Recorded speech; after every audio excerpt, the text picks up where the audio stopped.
Do you ever notice how sometimes you only ever see what's wrong in your life? I'm Hannah Mason, and in today's Spark, we're going to be exploring how focus shapes your reality.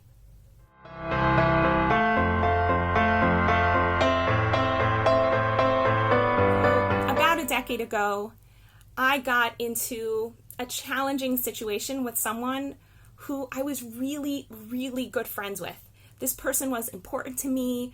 Her family and my family were pretty tied together. We had a lot of history. I really enjoyed spending time with her, and it was really challenging for me. We kind of butted heads on a challenging situation, and our relationship has never recovered.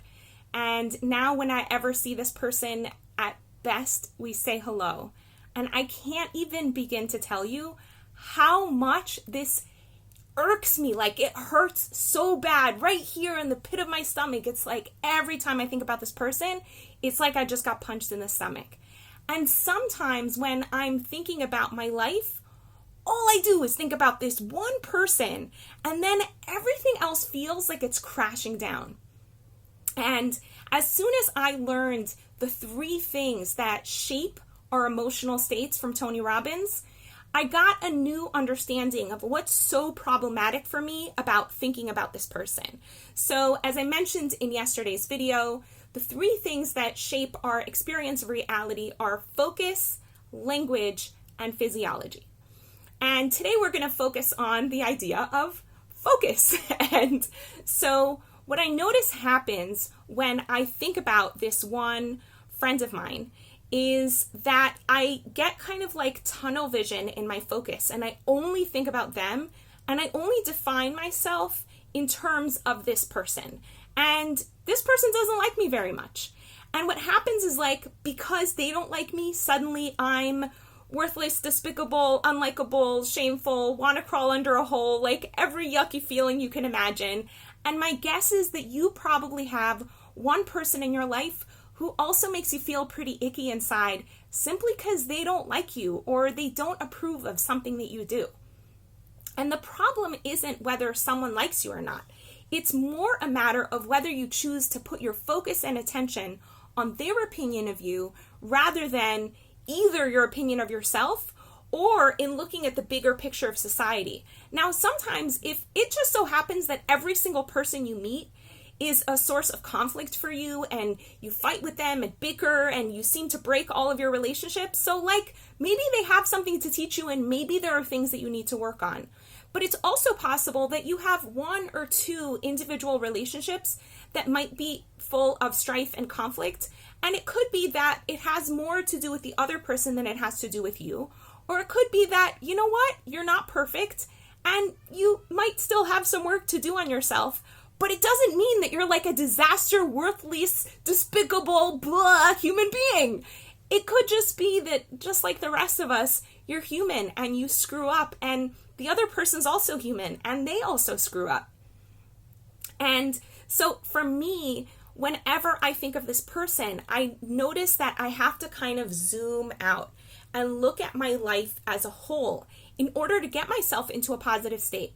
Because I notice that thinking about this person brings me down right away. Snap. You want to get me in a bad mood? You just got to bring this person up and boo, I feel so yucky inside, right? But like, I don't really think that helps my relationship with this person. It definitely doesn't help my relationship with anyone else. And it doesn't help me go anywhere in my life. It doesn't give me the energy and the vibrance and the vitality that I want in order to go where I want to go. And that's one of the things we miss, is that in order to accomplish the things we want to do in our lives, we need a lot of energy. And the emotional states that give us energy are the high emotional states, the happiness, the enthusiasm, the excitement, the adventure, the joy. The down, depressed states, which we sometimes think that we have to get into in order to motivate ourselves to move forward, they don't work. They just don't. When you're angry, you're kind of useless. And you tend to destroy things. And when you're sad, like, yeah, good luck getting anything done. You just have no energy.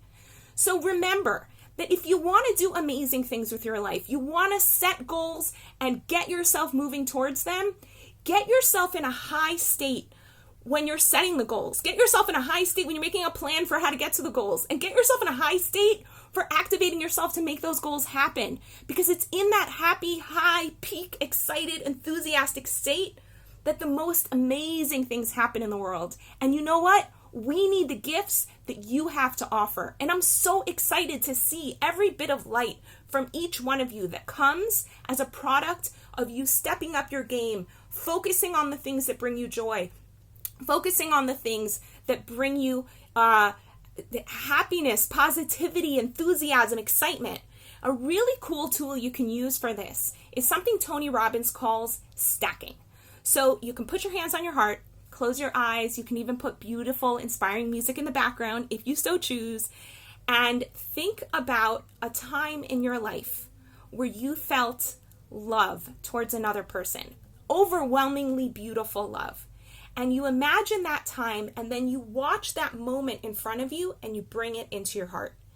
And take a few minutes to do this so that you can really feel it in every cell of your body, and every breath you really feel that emotion. And you can do the same thing with joy, with pride, with excitement, with silliness and laughter. And you can stack one memory on top of another, thinking of all of these different times. And you do it for as much time as you have available. If you've got 10 minutes, great. If you've got 30 seconds, do that. You'll notice that just doing that, you're focusing on all the things that bring you joy and comfort and love and connection. And you'll automatically jump up to a much higher state, and also to a place where you're more connected to your heart and more capable of doing good for other people and good for the world. And if you find yourself like, wow, I could really use help doing all of these processes, coaching can really help. I happen to have time in my schedule. You can schedule a discovery session here with me on Facebook or via my website at hannahmason.com. In the meantime, I wish you a beautiful day. Want to experience more clarity, vibrance, and joy in your life? Book a discovery session with Hannah at hannahmason.com/joy.